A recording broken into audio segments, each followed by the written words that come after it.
Assalamualaikum warahmatullahi wabarakatuh. Perkenalkan, kami dari kelompok 2 akan membahas tentang peranan pemerintah dalam mengatasi pengangguran di Indonesia.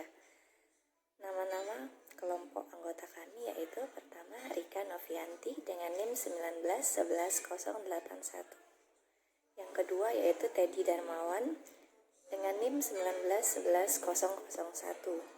Yang ketiga yaitu Herbinik dengan NIM 1911054. Keempat, Rizu Andesta dengan NIM 1911079. Kelima, Andriansyah dengan NIM 1911024. Dan yang keenam yaitu saya sendiri, Rati Purwasi dengan NIM 1911031. Baiklah, kami akan menjelaskan materinya sebagai berikut. Baiklah, perkenalkan, nama saya Rika Novianti. Saya salah satu mahasiswi SSTIA Satya Negara dengan NIM 1911081. Di sini saya dan rekan-rekan saya ingin menjelaskan tentang tugas ekologi administrasi negara yang diberikan oleh Ibu Citra. Di sini mengenai tentang pengangguran. Pertama saya akan menjelaskan definisi pengangguran itu sendiri.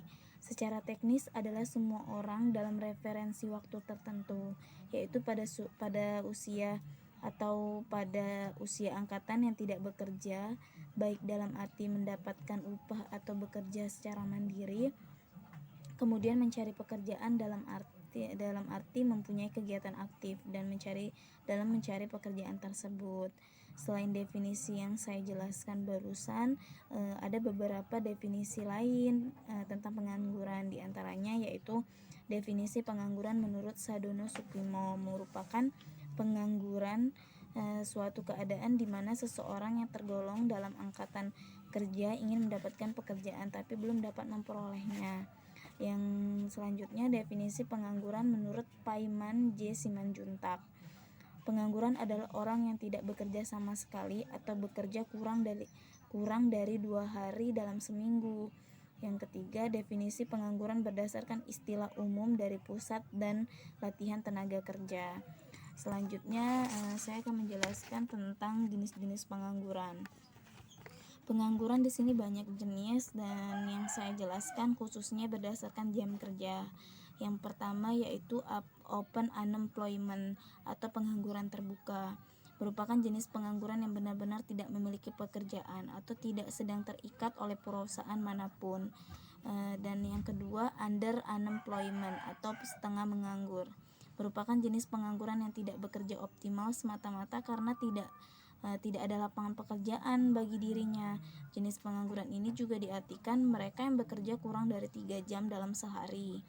Yang ketiga, disguised unemployment atau pengangguran terselubung. Merupakan jenis pengangguran yang tidak bekerja secara optimal karena tidak mendapatkan pekerjaan yang sesuai dengan kemampuan atau bakat kita sendiri atau orang tersebut. Baiklah, saya menjelaskan sedikit di sini dan akan dilanjutkan oleh rekan-rekan saya yaitu Teddy Darmawan. Lebih dan kurang saya mohon maaf dan terima kasih atas perhatiannya. Assalamualaikum. Oke, baiklah, saya akan melanjutkan penjelasan dari Rika. Yang selanjutnya ialah pengangguran menurut Keynes. Yang satu itu employment merupakan jenis pengangguran yang memang disengaja. Alasannya adalah karena pekerjaan yang ditawarkan itu tidak sesuai dengan keinginan pekerja. Nah, umumnya alasannya adalah upahnya yang tidak sesuai. Terus merupakan jenis pengangguran yang tidak disengaja tadi adalah mereka yang mau bekerja dengan upah yang berlaku tetapi lapangan pekerjaan yang tidak ada. Nah, selanjutnya ada penyebab terjadinya pengangguran. Yang pertama itu pertumbuhan penduduk yang cepat sehingga menciptakan banyak pengangguran dan meningkatkan jumlah angkatan kerja yang tidak diimbangi dengan perluasan kesempatan kerja. Terus yang kedua, angkatan kerja tidak memenuhi kualifikasi persyaratan yang diminta oleh dunia kerja. 3. Perkembangan teknologi tinggi yang tidak diimbangi oleh keterampilan dan pendidikan para pencari kerja. Selanjutnya yang keempat, tidak ada kecocokan dari upah karena semua itu perusahaan mampu dan bersedia memperkerjaan seorang pelamar dengan tingkat upah yang diminta pelamar. Selanjutnya, tidak memiliki kemauan wirausaha sehingga ia harus menunggu uluran tangan dari orang lain. Yang keenam, tidak stabilan perekonomian, politik, dan keamanan negara.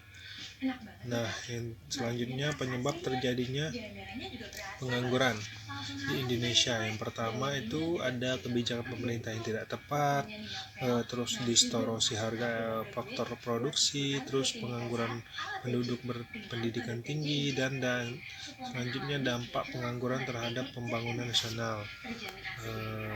Sekian. Baiklah, nama saya Herbinik dari kelompok 2 ingin menjelaskan tentang peran pemerintah dalam mengatasi pengangguran di Indonesia. 1. Mendorong dan menyokong majunya pendidikan. Pendidikan yang baik akan menghasilkan manusia-manusia yang berkualitas. 2. Mendorong peningkatan latihan kerja. Keterampilan kerja harus diperbaiki sebab dengan demikian bisa memenuhi kebutuhan industri modern. 3. Pemerintah mengalahkan juga semangat kewirausahaan, dengan demikian lapangan kerja akan semakin luas. 4. Mendorong dan memfasilitasi terbukanya usaha sektor informal, misalnya saja home industry. 5. Memberi kesempatan dan peluang bagi masyarakat untuk bekerja di luar negeri, kembali mengintensifkan program keluarga bencana agar tidak terjadi ledakan penduduk yang memperbesar jurang yang jumlah antara lapangan kerja dan pencari kerja. 6. Program transmigrasi kembali digalakan. 7. Mengoptimalkan pembangunan berbasis sistem padat karya. 8. Memberi kemudahan mereka yang hendak meminta pinjaman sebagai modal kerja. 9. Melaksanakan bursa tenaga kerja dalam rangka mempertemukan antara permintaan dan penawaran tenaga kerja. 10.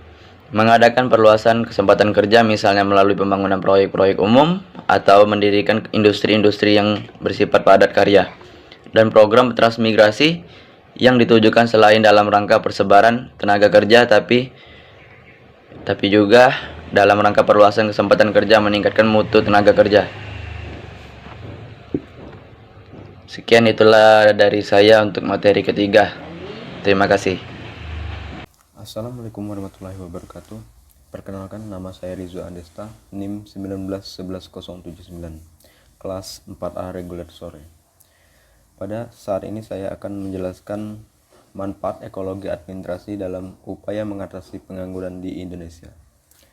Dalam mengatasi pengangguran di Indonesia, ekologi administrasi memiliki beberapa cara yang digunakan. 1. Menciptakan SDM yang berkualitas dalam hal mengatasi pengangguran.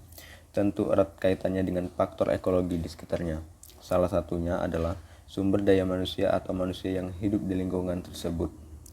Untuk mendapatkan sumber daya manusia yang tepat untuk mengatasi pengangguran, salah satunya adalah dengan melakukan rekrutmen yang berkualitas dan diikuti dengan penempatan yang tepat. Jika pemerintah sangat serius untuk menangani pengangguran melalui peran aparatur negara, maka sudah selayaknya pemerintah mengoptimalkan potensi para aparatur negara pada posisi yang tepat. 2. Dengan mempersiapkan sumber daya manusia yang direkrut melalui proses rekrutmen yang baik, maka individu tersebut selanjutnya menjalani pelatihan, pengembangan, dan penempatan. Dengan demikian, sumber daya manusia yang handal telah dipersiapkan untuk mengatasi pengangguran yang merupakan proyek besar dan membutuhkan kerja keras dan juga berbagai inovasi. Hanya itu yang dapat saya jelaskan. Selanjutnya akan dijelaskan oleh saudara Teddy. Oke, terima kasih. Assalamualaikum warahmatullahi wabarakatuh. Assalamualaikum warahmatullahi wabarakatuh. Perkenalkan, nama saya Teddy Darmawan Sang Putra, NIM 1911001. Di sini saya akan melanjutkan materi yang sudah disampaikan sebelumnya oleh saudara kita Rizwan Andesta. Untuk mempersingkat waktu, saya akan meneruskan materi tersebut. 3. Meningkatkan mutu pendidikan. Masalah kependidikan yang serius dihadapi oleh negara berkembang pada umumnya, antara lain berkisar pada masalah mutu pendidikan, kesiapan tenaga pendidik, dan fasilitas dan lapangan pekerjaan. 4. Kekurangan ketersediaan lapangan pekerjaan akan berimbas pada kemampuan sosial dan eksistensi pendidikan dalam perspektif masyarakat.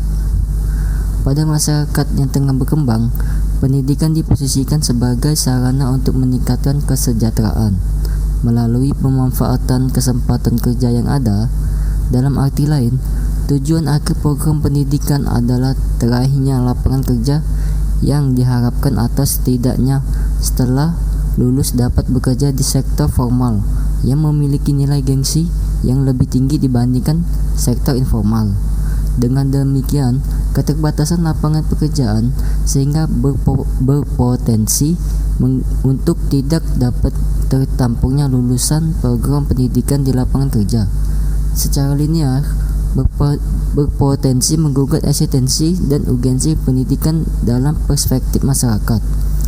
Pendidikan merupakan anak tangga mobilitas yang penting, seperti telah disebutkan sebelumnya, bahwa pendidikan mampu meningkatkan status sosial seseorang.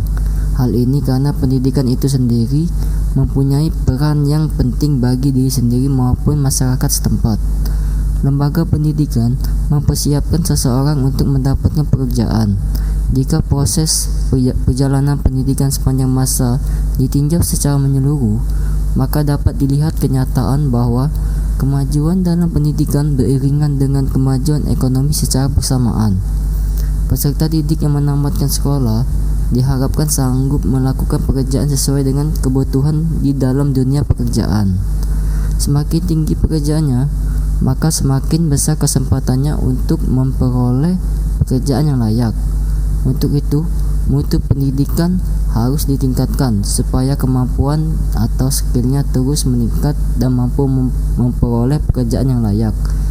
Sehingga itulah pemerintah harus melakukan sektor pendidikan dan meningkatkan pendidikan baik dalam tenaga kerja maupun fasilitas. Itulah tugas pemerintah. Demikian materi yang sudah bisa saya sampaikan. Lebih dan kurang saya mohon maaf. Saya akhiri. Wassalamualaikum warahmatullahi wabarakatuh. Saya kembalikan kepada moderator. Terima kasih.